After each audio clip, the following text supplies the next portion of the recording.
Doctor BR Ambedkar Konaseema జిల్లా మలికీపురం సెంటర్లో వైఎస్ఆర్సీపీ నూతన పార్టీ కార్యాలయంను ఎన్నికల ప్రచారాన్ని మాజీ మంత్రి గొల్లపల్లి సూర్యరావు ప్రారంభించారు. ఈ సందర్భంగా ఆయన మాట్లాడారు. రాజోలు నియోజకవర్గంలో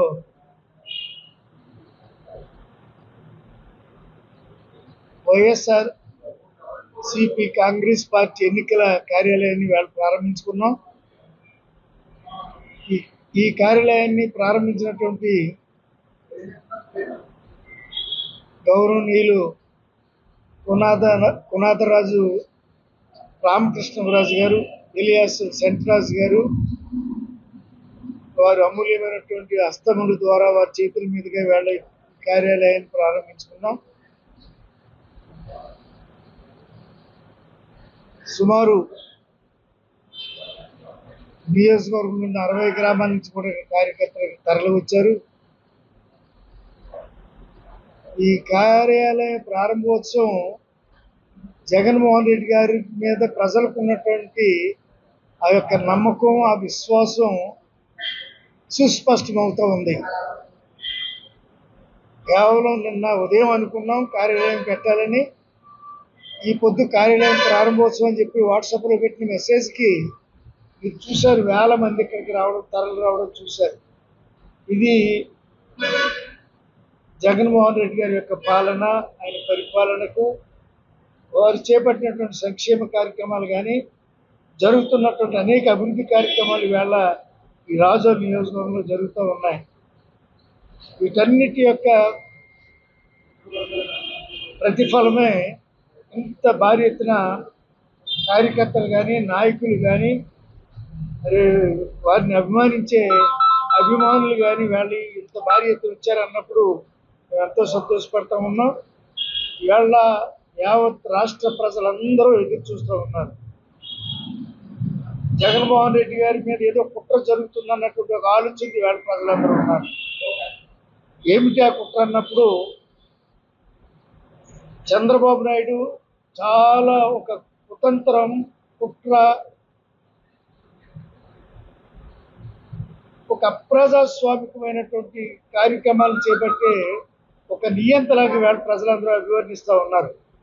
అలాంటి నియంత అటు పవన్, ఇటు చంద్రబాబు నాయుడు, మోడీకి ఈ 5 సంవత్సరాల నుంచి లేనటువంటి ప్రేమంతా అలకబోసి ఒక కూటమిగా ఏర్పాటు చేసుకుని ఆ కూటమిలో నన్ను చేర్చుకోమని చంద్రబాబు నాయుడు గారి యొక్క ప్రయత్నాలు భరించినటువంటి సందర్భంలో ఆయన ఆనందంగానే ఉన్నాడు. ప్రజలు భయపడతా ఉన్నారు. ఎందుకు భయపడుతున్నారంటే అక్కడ కూటమి పెట్టాడు, ఇక్కడ ఎన్నికలను వాయిదా వేయించాడు. మొదటి ఫేజ్లో జరగవలసినటువంటి ఆంధ్రప్రదేశ్ ఎన్నికలు చివరి దశకు తీసుకెళ్ళిపోయాడు. మళ్ళా రెండోది, ఈ ఆంధ్రప్రదేశ్లో ఈనాడు ఎన్నికల కమిషన్ యొక్క ఆధ్వర్యంలో ఈనాడు ఈ పాలన సాగుతూ ఉంది. పాలనను పర్యవేక్షిస్తూ ఉన్నారు. ఇలాంటి సందర్భంలో గత 5 సంవత్సరాల నుంచి ఉన్నటువంటి వాలంటరీ వ్యవస్థ ప్రజలకు ఎంతో సౌకర్యార్థంగా పనిచేస్తూ ఉంది. చాలామంది లేవలేని వృద్ధులను కూడా వాళ్ళు ఎత్తుకుని లేకపోతే వాళ్ళకి ఒక మనిషి సాయంతో వాళ్ళు హాస్పిటల్కి తీసుకెళ్ళడం, వాళ్ళకి పెన్షన్లు వస్తుంటే తెల్లవారుజామునే వాళ్ళకి పెన్షన్లు ఇవ్వడం, 1 కాదు 2 కాదు. ఆ వాలంటీర్లు అన్నటువంటి వాళ్ళు చేస్తున్నటువంటి ఆ కార్యక్రమాలను చూసి యావత్ ప్రజలందరూ విస్తుపోతున్నారు.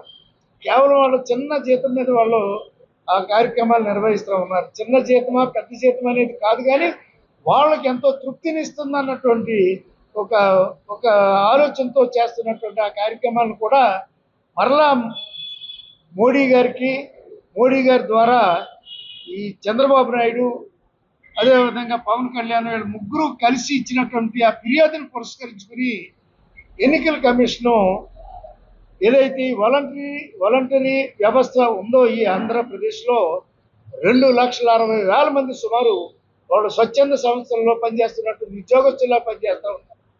ఈ ప్రభుత్వం యొక్క దయార్థ హృదయంతో ఏర్పాటు చేసినటువంటి అనేక కార్యక్రమాలని ఇంప్లిమెంట్ చేసి ఒక ఏజెన్సీగా వాళ్ళు పనిచేస్తూ ఉన్నారు. ఈ చేస్తున్నారు. వీళ్ళ వలన నేను ఈ ఎలక్షన్లో నేను నిలదొక్కుకోలేను, లేకపోతే నేను చేయలేను, నేను ఎదుర్కోలేను, వీళ్ళ వలన ప్రభుత్వం నాకు రాదు అధికారంలోకి అన్నటువంటి భయంతో ఈ చంద్రబాబు నాయుడు అలాగే పవన్ కలిసి ఆ ఎలక్షన్ కమిషన్ ఫిర్యాదు చేయడం, ఆ ఫిర్యాదు కూడా త్రూ ప్రధానమంత్రి మోడీ ద్వారా ఫిర్యాదు చేశారు. ఆ ఫిర్యాదుని పరిశీలించలేదు, ఆ ఫిర్యాదుని కనీసం సమీక్షించలేదు.